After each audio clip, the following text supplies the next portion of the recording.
right, friends, Greg Koukl here at Stand to Reason, trying to be as energetic as I can be. Still fighting back the blues, the physical blues from my bout with COVID here over the holiday, and I was sick with it on the first of the year, New Year's Eve, and New Year's Day. My wife also. We didn't find out till a few days later what it was, but I just thought I had a cold. I wasn't knocked out the way my wife was, but I guess this is the way the Omicron works. And I had the scratchy throat and all that other stuff, and I ended up testing positive, and so I laid low for quite a while. Now I'm well past the CDC's latest recommendations for quarantine once you had it, and so I'm out and about doing my thing, but I'm still kind of feeling a little bit draggy as a result of it. Just takes the wind out of you. And driving to the studio today, I wanted to pull over and take a nap. Now, once I got here, I had work to do, and it kind of kept me awake. But that's the way it is right now. So, in any event, I'm back in the stirrups here and in the studio. Last week, I broadcast from home, where it was better for everybody, and I think I just was like at half energy. But now I'm kind of trying to work it up to do my job here today, to get back into the saddle. Just a couple of quick things to mention. We have two brand new STR courses that have just come online this last week. Atheism Bumping into Reality. That's a course that I taught. And I love that course, and I think you will as well. And then John Noyes has picked up the course on the problem of evil. Both of those came out just this past week. We have a number of other courses there. I think this is numbers 8 and 9 to make available to you, and just check it out by going to str.org. In the upper right-hand corner of the homepage, you'll see the STRU icon, and just tap that with your little mouse there or whatever, and follow the prompts and get behind the registration. Enjoy yourself, okay? Also, you can reserve your spot for Reality Apologetics coming up in Dallas on February 25th and 26th. That will be our live stream event, so if you can't make the event, you can live stream there, and there's information at realityapologetics.com that will help you to kind of get in the groove on that. And but we'd love to have you there in person, all right? And in fact, we have 3 events coming up this spring. We have not only Dallas on February 25th and 26th. We'll be in Philly on March 25th and 26th, and we'll be in Augusta, Georgia, April 22nd and 23rd. And apparently for the Philly event on March 25th and 26th, you could be signing up for that now too for the early bird rate. I don't know if you can still get that early bird rate there for Dallas, so you want to check it out. Just go to realityapologetics.com for all of the information. So one last thing, John Noyes' bi-monthly podcast tomorrow is being broadcast. It's called Truth to the Point Live, and he's going to be talking about the cancel culture. That'll be noon Pacific Standard Time, Los Angeles time, tomorrow, Wednesday. So if you're getting this podcast Wednesday, it's today, or maybe it just was if you're getting it in the evening. I don't know, but I'm letting you know in advance. Twice a month, John does that, and you can find that on Facebook and Twitter or YouTube. And I think the way it works is even if you miss the live thing, you can just go to it and still watch it, all right? So even if you're getting this late, you can still benefit from John's insights on the cancel culture. All right, got that taken care of. Now, once in a blue moon, we add a new player to our team as a speaker, as a content provider, somebody who shows up on the radio shows and podcasts and will speak for us at Reality and do events for us, write stuff for us and the like. That's content provider. And it's always a big deal for us to do that, since finding somebody with the right qualifications and who is also a good fit for our team is not easy to do. I mean, people will, kind of knock on our door and say, hey, are you hiring? Well, generally, we're just not looking for people. We people come to us, basically. I don't mean directly. The circumstances present themselves when we have the right set of skills, the right set of personality, and all these background, everything. So that's why I'm really thrilled to introduce to you the newest member of our team, Robby Lashua, who's on board with us. Robby, welcome to Stand to Reason. Hi, Greg. Thanks so much for having me. Yeah, he's not with me in the studio right now. He's actually from his home in Phoenix, Arizona. And Robby, we've known each other for about 6 months or so, and you knew Alan Schliemann for a long time before that. And when he told us a little bit about you and about your heart for what we do and your background and your training and your personality and his friendship with you and all these other things, things just kind of fell together for us. And so I'm really glad to have you on the team now. But I'd like you to bring our listeners, viewers, up to speed a little bit. You mentioned to me that that Stand to Reason has been in your life for a long, long time. Tell us a little bit about that, Robby. Yeah, it's kind of surreal to be on the air with you today. And one of the reasons is I was thinking back to when did I first hear of Stand to Reason? When did I first start reading your books? The relativism book, Feet Planted Firmly in Midair, and Tactics. And I was thinking all the way back to 2004 when I was a Bible student getting my undergrad. And I started listening to your show because I had taken an apologetics class, and that must have been in 2004 on one of my old iPods, right? Like the old, first generation when they just first came out. The little spinning wheel on it, right? Exactly. Yeah, it was such cool technology, right, back then. Yeah. And I remember podcasts were new, and there you guys were. You were already on there. And so I started listening weekly through the podcast regularly 18 years ago now. Can you believe that? Long time ago. So I have been a disciple of yours, or somebody who's been in your garden, as you like to say, for a long time. Right. And to me, that's really a good thing. And I don't mean good because it's great to have like a sycophant on board. Somebody's going, oh, yeah, but rather to have somebody who's deeply familiar with Stand to Reason and who has been kind of feeding at the trough for a long time. Because for us, it seems to me, it's not just a matter of understanding the content of what we do. There is a kind of a culture here. There's a way we go about it. There's a kind of a heartbeat that we have that I think is different from other organizations. Frankly, I guess that's true of every individual organization. They have their own personality, and they have their own character. And I think you being on board for all those years makes a big difference in you kind of having the heartbeat, so to speak, understanding what we're all about. Does that make sense to you? It does make sense. And thinking through those types of things, when you guys had talked to me about coming on board, it made a ton of sense to me and my wife because I love the ambassador model, right? And your mission and values, I'm on the same page with all of those types of things. And so, yeah, having that familiarity, for over a decade with you guys, almost 2 decades, I think it really has been a benefit to both you and to me in this entire process. Yeah. So why don't you take a moment and tell us a little bit about how you came to the Lord? Now, you got a little bit of a baby face, so you look younger, but you're not just a kid.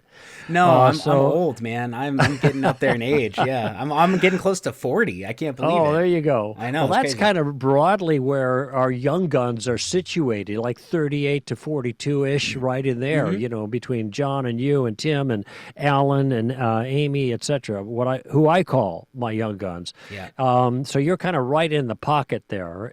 But tell us a little bit about what kind of how you came to know the Lord, first of all, your spiritual journey a little bit, so we get a picture of that. And then I want to ask you some more things about the specifics related to your contribution to STR.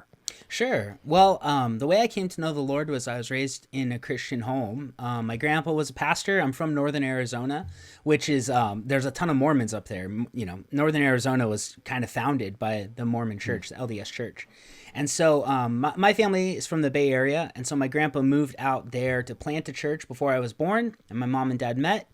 And then I came along after they were married, and I just grew up going to church and hearing the gospel from my parents, hearing the gospel from my grandparents and my church community.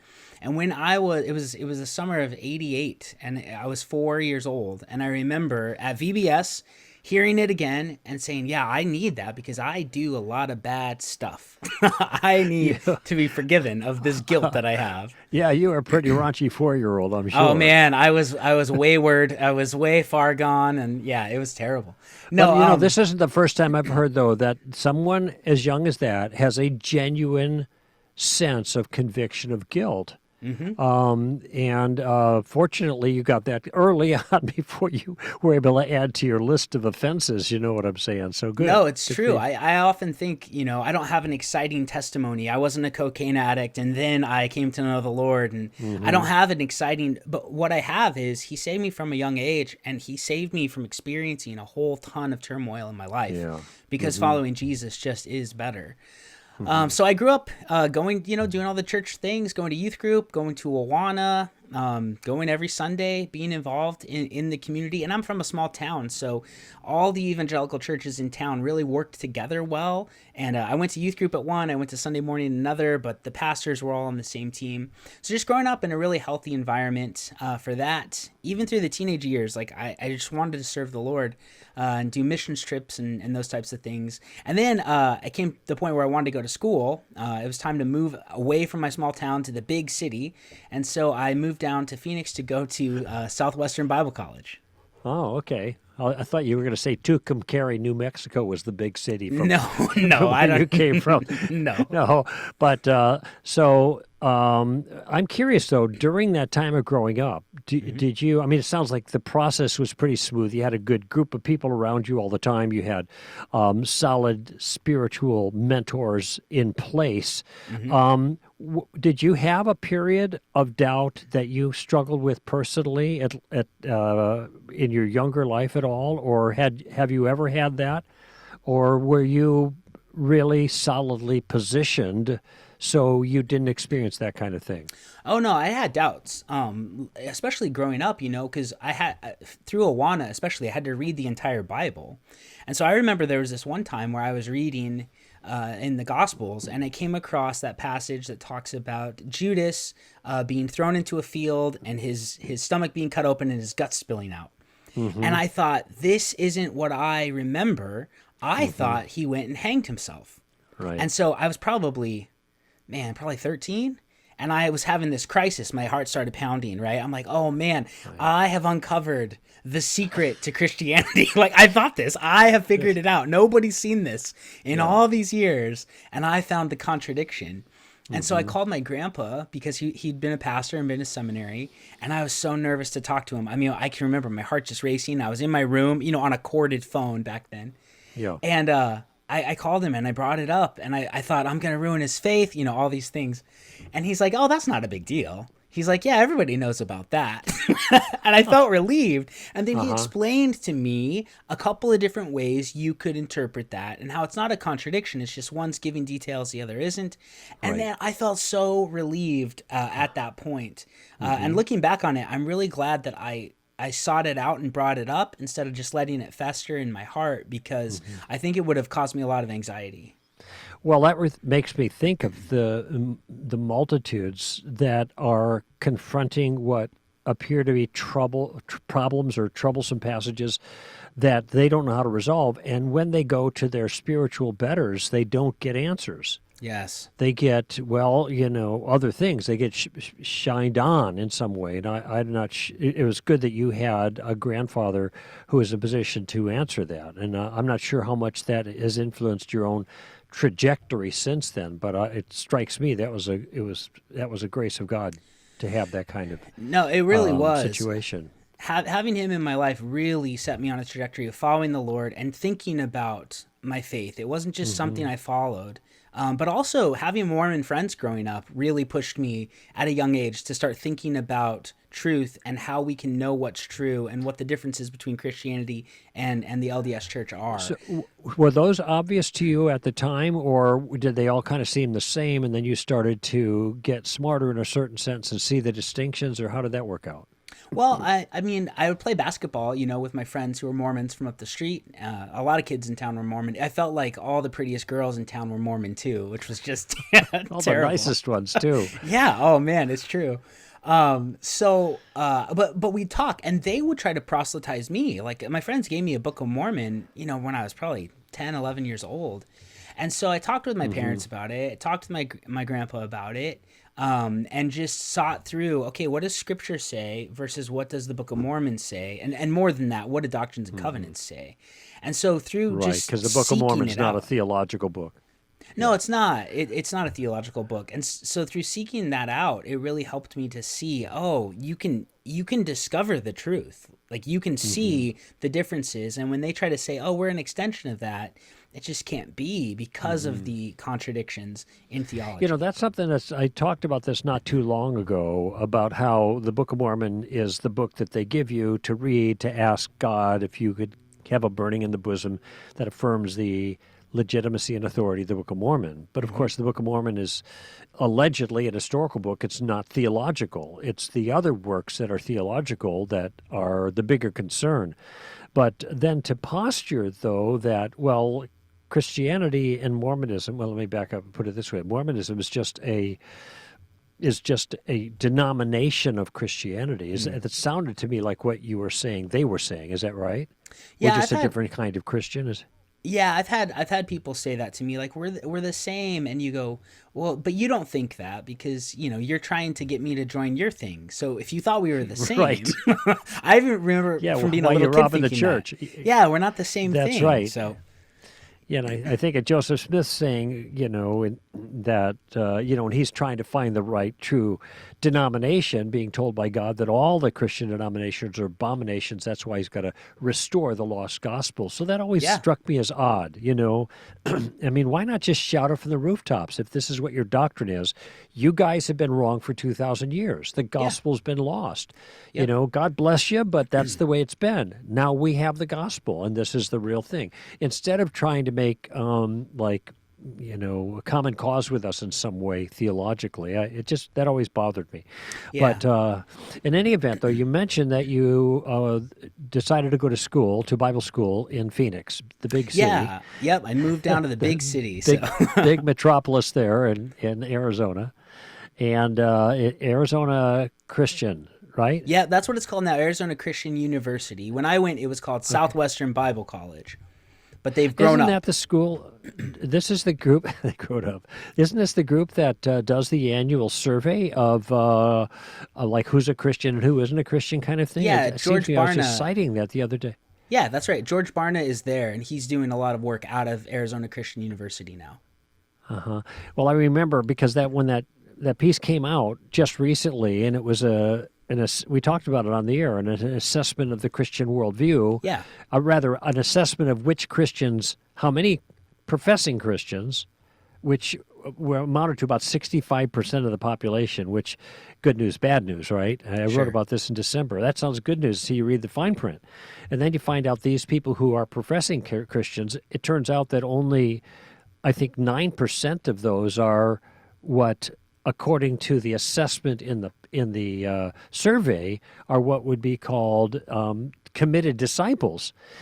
So that's not good. No. But then when you look at what the 9% committed disciples amount to, they don't believe that Jesus is the only way of half of them, that Jesus is the only way. A third of them don't believe in the Trinity. A quarter of them are moral relativists or something like that. It's like, what? These are disciples who reject it. Anyway, so that came out of the school that you went to. I'm not Yes. blaming your school for the statistics. Oh no, thanks. Obviously, They're just but it reporting. was- Yeah. They're just reporting. So, and is that where you got your bachelor's degree? Yeah, I got my bachelor's degree there in Christian ministries with a minor in youth ministry. And then after graduation, I started doing youth ministry at a church.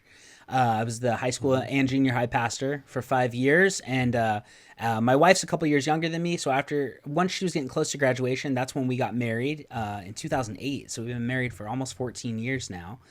And was doing youth pastor stuff. Then I started working at a different church where I was a youth pastor for a while. And during that time, I went to Phoenix Seminary because it's here. A lot of my friends were actually moving out to go to Talbot to get the philosophy MA like you. And I thought, man, that'd be so sweet. But I had a wife and a house, and I couldn't swing it. And Yeah. so I thought, oh, I'll go to Phoenix Seminary. So I did that, and I got my Master's of Divinity from there.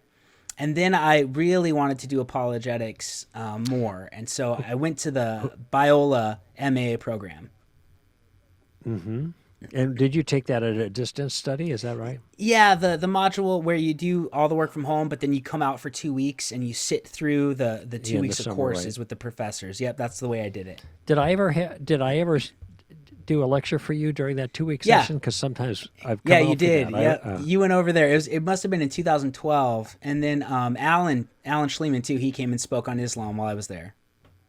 Oh, I see. Okay, so that was our first personal contact. But you had been kind of benefiting from the stuff that Stand to Reason has been giving for yeah. years before that. Yeah. Oh, at that point, I had been teaching tactics to my youth group students for a long time. So yeah, I'd been benefiting from you guys for a So while. you ended up though on a pastoral staff and in a very unique pastoral role for a church, a very enviable one, I would say.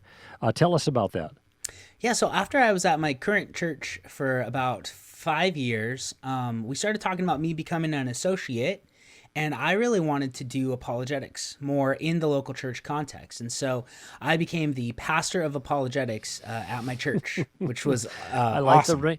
I like the ring of that. The pastor of apologetics. I've actually only met maybe 2 other people in my entire work with Stand to Reason. 2 other people who had a similar role in their local church. That is a pastor of apologetics, and I mean, I just think it's in a way it's good news, bad news, right? Good news that you got to do that, and so do those other 2 people. But what about all those churches that don't have anything like that? Yeah, the sad thing is that pastor used to be synonymous with being apologist, and more nowadays pastor is synonymous with being a CEO. And so I think that's one of the things that's happened culturally in the church is that we have gone away from apologetics, but now it is a specialized area when it used to kind of just be an aspect of any theological study or training. Yeah, yeah. So how did that play out for you in terms of the work you did there at the church as a pastor of apologetics? Were you focusing on the adults or youth or what? Well, when I had been the youth pastor, we did a lot of apologetics. I actually took a trip with Alan Schleman through STR to do one of the summer mission trip on pro-life, and so I did that with Alan. We did one with Brett to Berkeley Brett for Koukl, atheism. right? Yep, when he was with you guys. The late great Brett Koukl. The late great. Yeah. Oh, no. Only in the sense of no longer with Stand to Reason, but now doing wonderful work with Maven, his own organization. Right? Yeah, he's a great guy, and that trip was just very influential. Both of them for our students. They kept coming back, being so much more confident in their faith because of going out and engaging people, and because of the 6 months of preparation we'd done before the trip. And so I'd done apologetics a lot with the students, and it got to a point where adults were asking, hey, I don't know this stuff that you're teaching my kids, and it seems like I should know it.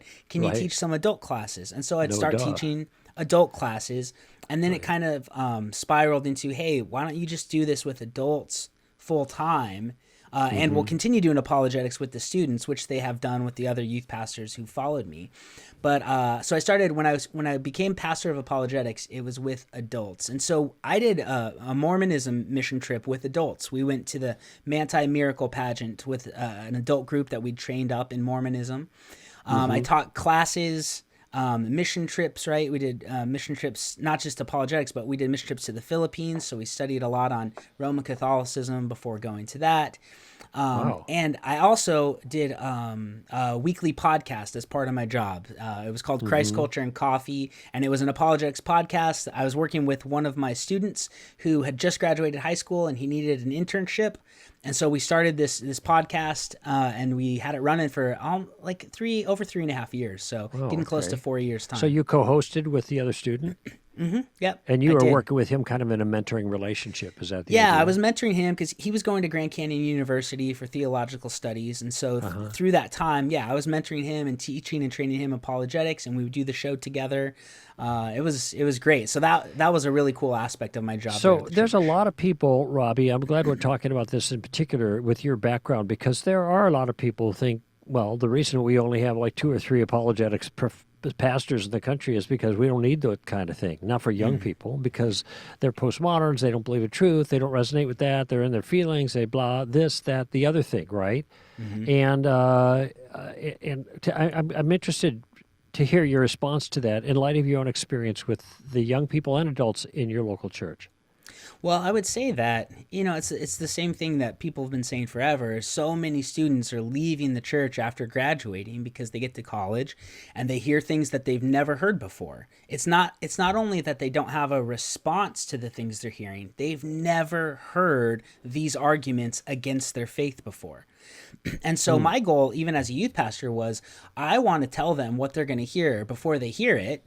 And if they're going to walk away from the Lord, I don't want it to be because of intellectual issues. I want it to be because of ethical issues. Now, I don't want them to walk away at all, but I would tell them that if you walk away from the Lord, it's not going to be because you think this is a better idea or they have better evidence. It's because you want to do some sinning and you don't want God on your back.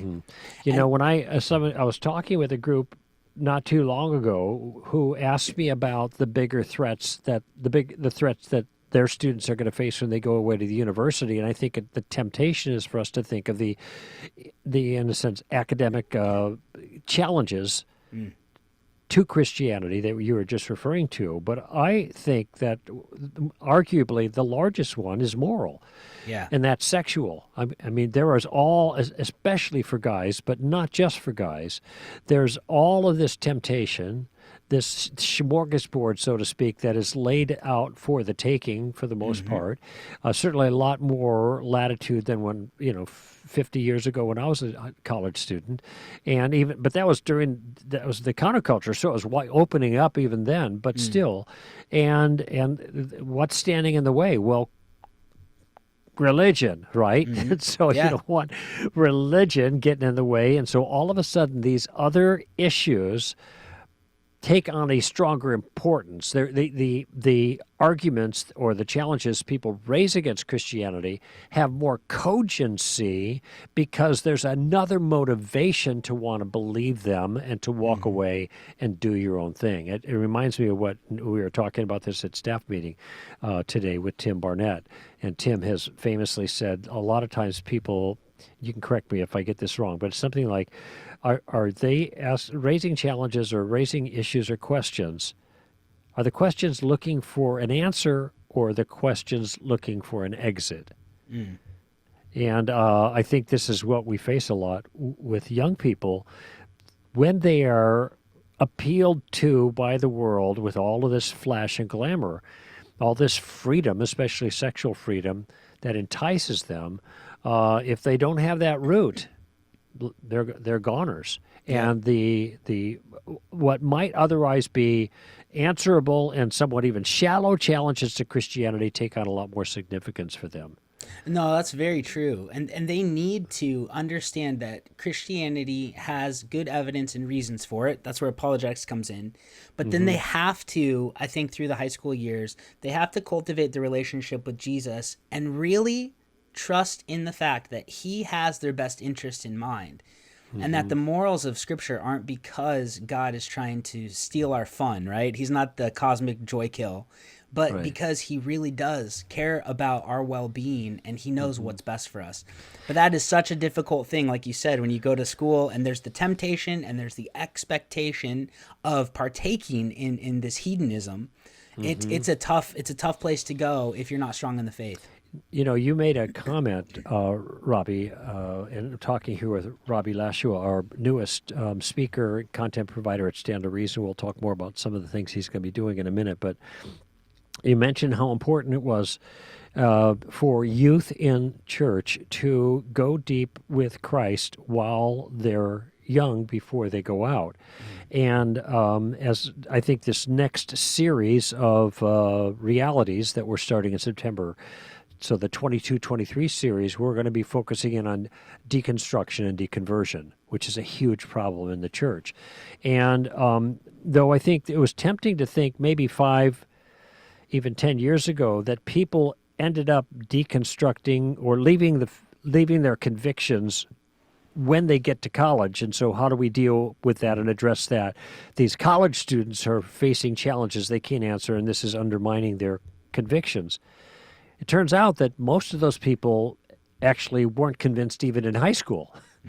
And so they lost their convictions in high school, not in college. College is just where it all became obvious and evident. That means that the time spent in the local church for the youth, when they're in high school or in middle school, is the critical time, which is why reality focuses in on that group of people. Yes. Yeah, I think that's great. So and I you're think gonna we have to be doing that. Go ahead. So let's talk a little bit about what you want to accomplish when you look at your own life spiritually. And I know we're all kind of in a journey. What I wanted to accomplish 50 years ago, 45 years ago, is different than what I want to accomplish now. I mean, we have some experience. We make a difference in some ways. The Lord helps us. We get gifts. We develop our gifts. And then we start seeing things that directs our trajectory in a way that we think will be most productive for the Lord. So tell us a little bit about that journey from your perspective, and how the place that you find yourself now as a newbie here, one of our young guns that stand to reason, how that fits in with your larger trajectory, the way you understand your personal development and your hopes for making a difference in the kingdom. Well, I think that my heart, and all of our heart, is just to be faithful to the Lord with whatever He gives us. I often think of the parable of the talents, where the king gave out different amounts of money for people to invest and do good with, and obviously you never want to be the guy who had the least and buried it and did nothing with it. And so I look at and assess what God's given me with time, with talent, treasure, all those types of things, and say, what can I do? How can I maximize this for the kingdom and being faithful? And I think that apologetics is something that God's just given me a passion for, and I'm decent at it, and I really love reading high philosophy and apologetics and stuff that most people roll their eyes at, and then being able to explain it to sixth grade kids. And so that, I think, is something that I can do and I like to do. And so what I want to do, like you at Stand to Reason, and I think of like Lee Strobel, is that we're translators. We help people to understand these things on a street level, so that they can use it in their walk with the Lord. And so this new adventure with Stand to Reason plays right into what I was doing. And it's kind of interesting, Greg, because you always say bloom where you're planted. And I'd probably heard you say that for 5 years, and I never believed it. And then I heard it and I thought, he's right. Like, I just gotta do my best where I'm at, right? It's not about having a title or a position. It's about doing the work. And so that was my focus for a long time, just saying, what can I do with where I'm at for the Lord, with what He's given me? And I did that, and now that's my goal at Stand to Reason, is to be here, bloom where I'm planted, continue to help others understand apologetics so they can defend their faith, but also so they can be disciples who don't deconstruct. So Robby, what are some of the things that I don't know, for lack of a better phrase, turn you on in terms of this broader field, topics-wise? I can think about particular things that I gravitated towards. Actually, initially, I got into apologetics not because it was a big factor in my becoming a Christian, and same thing with you. That wasn't the factor like it was for J. Warner Wallace or Lee Strobel or some of the others that we know who apologetics made the big difference. But rather, it took on a different role in your life. For me, I was talking to people on the street about Christ, and they were asking questions I couldn't answer. So I had to figure it out. And this drove me to people like Francis Schaeffer and Josh McDowell. This is the early days, and C.S. Lewis. This is back in the 70s. And these were the guys that I drew from. And I was deeply influenced by Schaeffer, but that, then began to form me and direct me. And then I met J.P. Moreland and got my M.A. Phil, and that opened up all new vistas for me. So that helped to redirect some of my interests. What about you? Do you have just areas that you think you can make, you're looking forward to making a particular contribution in?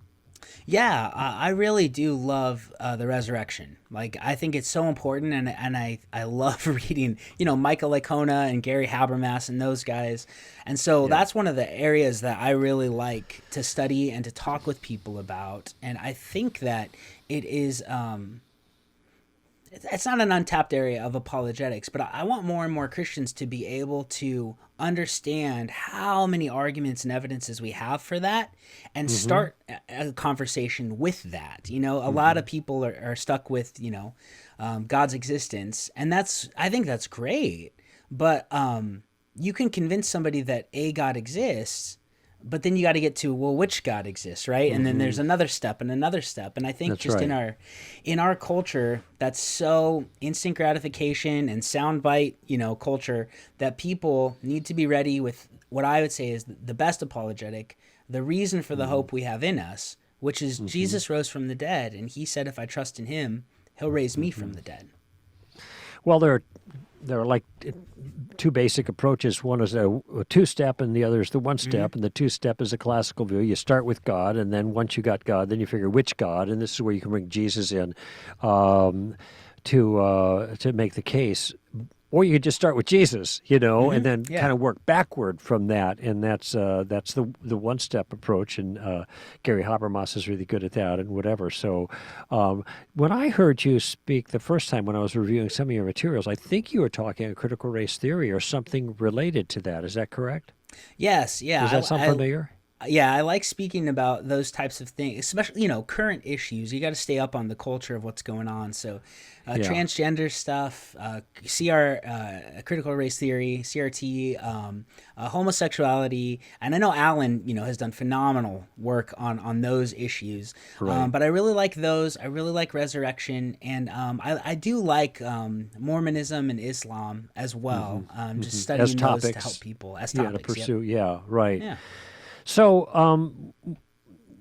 what we have in mind for you, obviously, is speaking. You'll be doing some breakouts as in the subsequent upcoming realities. We have Yes. September. I'm sorry. I'm looking at the wrong list here. Yeah, In February, March, February, April. Yep. yeah, February 25th and 26th in Dallas, and then Hmm. March 25th and 26th in Philly, and then April 22nd, 23rd in Augusta. So you'll be on the docket for that, doing Yes. breakouts. Do you know what your breakouts are going to be for that yet? Yeah, I'm going to do a breakout on the resurrection. It's a Oh, talk I okay. call 500 women died following the body. And it sounds like a J. Warner Wallace talk, but I thought of it before I even knew who J. Warner Wallace was. So Wait, tell me, what's the title again? 500 women women died died following. Wait, following the body. Yeah, you got it. 500 women died following the body. And it's just 5 facts about the resurrection put into a sentence that you won't forget. So the 500 oh, witnesses, the embarrassment of the women, following his oh, followers. I see. That's your mnemonic device. I was trying to Yep. figure out. Well, that's clever. 500 women died. The only reason I still use it is because I taught it at a junior high camp in 2007. And a couple of years ago, these guys who were in seminary came up to me and they said, "Hey, I remember you taught this to us when I was a kid, and I Huh, still remember it." And I thought, huh. well, it worked, so maybe it'll work for more people. That's called making a talk sticky. Yes. Right? There's a book called Made to Stick. It's about by some secular guys, Heath and Heath. And by the way, the title itself is sticky. It's easy to remember, Made to Stick. And they talk about how you make ideas sticky so people don't forget them. But we had one of the main things that we want you to do, and we could spend the rest of this hour talking about this, and then next hour I'll get to callers, whatever. But the main thing is I'm looking back now. I'm really jazzed to have you on board for a lot of reasons, Thank you. Robby. Okay, and one of them is because this is going to help me realize a dream that's almost 28 years old. Well, wait a minute, Stand to Reason is 28 years old. Your dream, yes, it's a dream that went back right from the beginning of Stand to Reason, and it was just an idea I had, but it wasn't my idea. I got the idea from somewhere else. I got the idea from Macintosh. All right, because back then Mac was just getting rolling, right? And so, how did they? From a marketing perspective, how do they promote their enterprise, their communities? That was the first digital computer. Who talked about communities back then? When you talk about digital stuff, nobody did, but Mac did. And then they started. And then they had these things called Mac user groups. I don't know if there might be somebody still around that I remember the Mac user groups. So they established these user groups so people of kindred spirit, with regards to this new digital world that was developing, and especially the digital project that was a product rather that was a groundbreaking product for that time, the Apple, the Macintosh. These were vehicles by which they could expand their influence and their sales and expand this sense of the growing community. Well, I thought about that when we first started Stand to Reason. Mac user groups, Stand to Reason user groups. I had this idea, but we have never, ever had a real opportunity to develop that. And back then, it was an idea from a marketing perspective to expand our impact. But I have since come to think of it more and more as a way of expanding certainly our impact, but also our community. Because I think this is what makes Stand to Reason so powerful, is not just the content, but the sense of community of the people who identify with Stand to Reason, with what we do, etc. And so this is, the time is ripe now for, what might be called STR user groups, but what we're calling outposts. So tell us a little bit about the outpost concept as you understand it. And you are our first outpost director. In other words, you are the guy that's going to make this into a reality. And sketch it out a little bit what this looks like in very general terms, because we're in the formative stages of that process, and help us to understand what we're going to try to accomplish with that project. Yeah, so STR Outposts are going to be reproducible groups that teach apologetics, not exclusively, but primarily in the local church context. And so, as pastor of apologetics for the past 5 years, I've kind of understood how to do apologetics in a church context. And we find, unfortunately, that there isn't a lot of apologetics going on in most churches in our country. And so we wanted to, I've wanted to do this for a long time, come up with a way to instill good thinking and apologetics within the local church, because there are Christians who have doubts. There are people who are struggling, and they want to ask questions and they want to get good answers. And so what STR Outpost will look like, and this, again, like you said, we're just in the beginning stages of this, but we really want to focus on 3 aspects to it. Now, Stand to Reason is phenomenal at content, and so providing content is going to be one of the things that we want to do. Another thing that we want to do is provide community. Like you were saying, community is so vital. And I think if you're doubting in isolation, that's the fast path to deconstruction.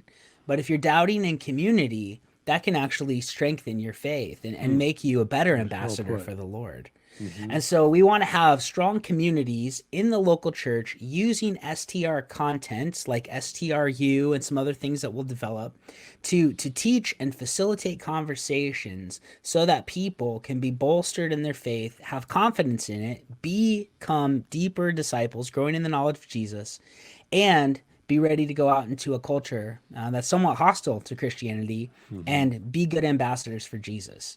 So we want to have content, we want to have community, and then we also want to have some coaching on how to run these. And that's where I come in. How do we set these up? How do we do a good job with church relations? How do we show pastors that we want to come and supplement what they're doing, not come in, guns a-blazing saying, hey, we're here to save everything. That's not true. I've been a pastor for 16 years. It's a hard job, but we want to come alongside the local church and do what we do best as the part of the body that we're a part, and give it to the local church so that they can disciple people well locally. So that's kind of the big idea of Outposts. Yeah, I like the way you put it too, that we want to come alongside local churches and do what we do best. I mean, we have skills and abilities in these areas.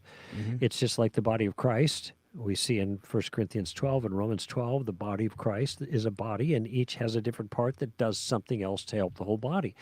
not every pastor, this is a radical understatement, not every pastor is an apologist, right? They No. got their hands full with a whole bunch of other stuff. So if we can come alongside, or indirectly, we stand to reason through the means of local outposts of stand to reason minded people who have material and have understanding, have answers and whatever, and are guided, and build a local boots on the ground, kindred spirit community, encouraging and training each other. Well, that's going to be a tremendous help and benefit to the local church, and also take a lot of pressure off the pastor, Hmm. where we indirectly through the outpost can do for him what he's not able to do with his own staff, probably. Yeah, I think it's a tremendous asset to the church because so many people have questions, right? And then who do you ask? You email your pastor. How great would it be if, a pastor had this person over on the side who runs the STR Outpost, and they can say, we got a whole group of people who meet, who talk about those things. I'm sure they would have answers to your questions. I'm Hmm. sure they could steer you in the direction you need to go to find answers to your questions. I'm Hmm. going to send them an email and I want you guys to connect. I don't see how any church wouldn't want this type of thing Uh-huh. going on. I Yeah. also think it'll help with students, like you were saying. If students grow up in a church, seeing adults get together and express their doubts and ask hard questions and seek truth together, I think that would become the normal expectation of how Christians operate for youth, and they wouldn't be afraid when they go to college, or they wouldn't be taken aback to these questions or objections that they Right. face. They would see, oh no, this is just what we do. We're not afraid of doubts. We're not afraid of hard questions. Hmm. And so creating a culture like that in the local church in our country, I think would help discipleship to, like you've been saying, we gotta, kind of circle the wagons, and we gotta take care of ourselves, and we've got to disciple our people well Hmm. because of how hostile things are getting. And I Yeah. think this could be an aspect of that. And we won't be reinventing the wheel. There's a couple of other organizations who have done this well. You want to talk about that? Yeah, I'm researching and looking at organizations like Reasons to Believe. They've done a really good job with Reasons to Believe chapters across the nation. William Lane Craig's group, Reasonable Faith, they have local chapters. I know one here in the west side of Phoenix, and they've done a great job with that. And so we're looking at other people who have done a good job of creating communities all across the country to talk about apologetics. And we're going to try to glean wisdom from them and see how we can help to do this in the local church context. Hmm. So, what kind of time frame are we talking about for this? Because I have a suspicion that there are people listening and they're thinking, "Hey, I want to do that. We want to have an outpost in our local church, and I think I could lead one, or I've got some friends we can get together. So this sounds good to us. So tell us Hmm. a little bit about the time frame of development before, in a certain sense, we become public and begin to actually aggressively launch new outposts around the country and even in other parts of the world. In fact, by the way, it was just about 3 or 4 weeks ago that I spoke for a reasonable faith event in the Soviet Union. Well, no, it's not a Soviet, in Russia. There's no Soviet Wow. Union anymore, but in Russia, you know, and I've done that because that's where they were meeting. Bill Wow. Craig's group had a group there, and they wanted me to speak. So this is a kind of thing. This probably underscores it's not just like people are going to be using only our material, but it's the stand to reason kind of gathering then can draw from other sources too, just like Reasonable Faith draws from us, Yes. partners with us in these things. So we've been partnering with Hugh Ross and Reasons to Believe and Bill Craig and Reasonable Faith in their enterprise for years and years and years. Yeah. So we see the same kind of flexibility here. But tell us a little bit about the time frame for the future. Well, the time frame is don't anybody get too excited because we are not starting these things tomorrow, right? It's going to take some time to develop. And this really is my primary focus for this year, right? That's what I'm doing. I'm the outpost coordinator. And so I am developing and putting together what does all this look like? How is it going to operate? How are we going to roll it out? And so I was talking with, our executive director Meg yesterday, and we really think that hopefully, right? Tentatively, by August, we'll be able to roll these out to places who would want to start them. Now, we're going to have some guinea pigs over the summer, and we're going to work out the kinks. But hopefully, by the third quarter of the year, we'll be able to start implementing STR outposts across the country. We've already got 15 churches who've expressed interest in wanting to do this, and Just kind of through it's the grapevine kind of thing, huh? yeah, pretty much. Yeah, people I've known, people you've known, who just trust the STR brand so much that they say, "Yeah, if you guys are doing it, we want that at our church." And so Hmm. there will be a big demand for this. But if anyone's out there who would like to get put on a list for when we do get ready to roll it out, you can Hmm. send me an email, and I'll add your name and your church to the list. And then once we're ready to start promoting and start rolling things out, we will definitely be contacting you. So your email is, this is a brave It's moment Robbie. here. This is a risky moment here, going Yeah, public. I can I can do this. It's Robbie, Robby, at str.org. Okay. So Simple. what Robbie's asking now is if this seems like something down the line when we get ready to officially launch, you might be interested in and would like to be contacted about, then send Robbie the relevant information. Your name, your location, some things about your church, whatever. Okay, and then that's it. He's going to file it away and then save it. Don't keep sending him emails, though, Please don't do pestering that. him, because he's going to have his hands full with laying a foundation. And then when the time comes, then he'll be able to go back to these candidates and say, okay, who can we take on now as we expand? We do not want to do this too quickly. And this is really important. We want a long-term effort here, a long-term enterprise, and this is why we have plans for you, Robbie. And I know these are your plans too, to talk more intimately with our TV crowd and with the Reasonable Faith crowd. How exactly do you guys do this?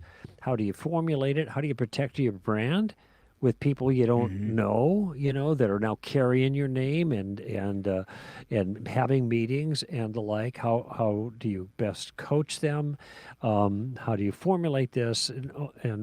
And these are, maybe it's good to say this, these are going to be independent enterprises, even though they will be stand to reason um, uh, outposts. They bear a name. They're going to be there's going to be a lot of independence there. Now, how that looks as time goes on, we'll work out those details. But in any event, though, I'm really excited about this, Robbie, because for one, this is a dream I've had for a long time for Stand to Reason. And I think strategically, it is going to be really, really significant because we already have a big footprint. I know this Hmm. because when I travel around and and you travel and you talk to people, and these are just like you told me, this was it the student at the school there, yeah, we are, I read the book, Yep. and et cetera, et cetera. So that's just one little example of a lot of places where that kind of thing takes place. No matter where in the world I go, Hmm. I get this kind of feedback every 28 years. Hmm. But the idea of, in a sense, supercharging that impact and making this a part of my own personal legacy, so that when I get ready to hang up my own cleats, little by little here as time goes on, and I'm not leaving anywhere soon. But when I do leave, I don't want to leave people as orphans. I want to Hmm. leave a solid team of people behind, like Alan and Tim and John and Amy and Robbie. And I'm wondering, I hope I didn't leave anybody out. But no, or as time goes on, maybe expanding even more. But to have this Hmm. solid core that are responsible for the life of Stand to Reason. And most people don't realize this. You do more than any now that you've joined the team, Robbie, is that so much. I'm trying to think of a best way of putting this. So much depends on others Hmm. in terms of the success and the impact of Stand to Reason. And another way of putting it is so little depends on me. And I know it sounds odd because people associate my name with the organization, but I don't do most of the work. I don't have most of the impact. I Hmm. do what I do. You guys do what you do. Everybody does what they do, and all this synergy creates a massive impact that the Lord uses in the life of the church writ large in the world. And of course, this has impact on the local church too. And now we have a strategy in place where we are able to be more intentional about seeing the life of apologetics grow in the local church, and that's the outpost strategy that you're responsible for, Robby. So, Yes. do you have anything else you'd like to add here? We got about a minute or so to go, and just in parting thoughts here about your role. No, just really excited about collaborating with people all across the country and even internationally. Obviously, at first they'll need to speak English, but I'm looking forward to us being able to work with brothers and sisters all over the place to help them train their people in apologetics so that they can be confident in their faith and they can go out and they can defend their faith well. So I can't believe that I get to do this. God is just good, and I really do appreciate you, Greg, and just all of your long distance mentoring through many different types of technology over the years to help me be trained up and to be a good ambassador. So looking forward to being with you at Stand to Reason, working with the team, and seeing how God works through all of this. Yeah, well, me too. And yeah, you're right about English. It's good that it's the trade language of the world. Oh, it's Fortunate good. for us. Very So it fortunate. makes our job a lot easier. And but we get a chance to make a difference all over the world at STR, and it's great to have you on the team. Again, that's ROBBY at STR.org. And by the way, you might have heard me say, like, if you want to schedule me or Alan or Tim or John or Robby for speaking at your church, go to Darcy at STR.org, and you think, oh, I don't know how this works. First name plus .str.org. You're not going to be able to do that with GREG at str.org. All right, that's not my email, so I'm not in that system. So don't even try that. If you want to get in touch with me, you're going to have to do it through Darcy or somebody else or Amy Hall or whatever. But Robby, great to have you on board, brother, and we'll be doing a lot more work together in the future. Thanks, God Greg. keep you. All right, that's it for this hour, friends. Greg Koukl for Stand to Reason. Give them heaven. All right, bye bye now.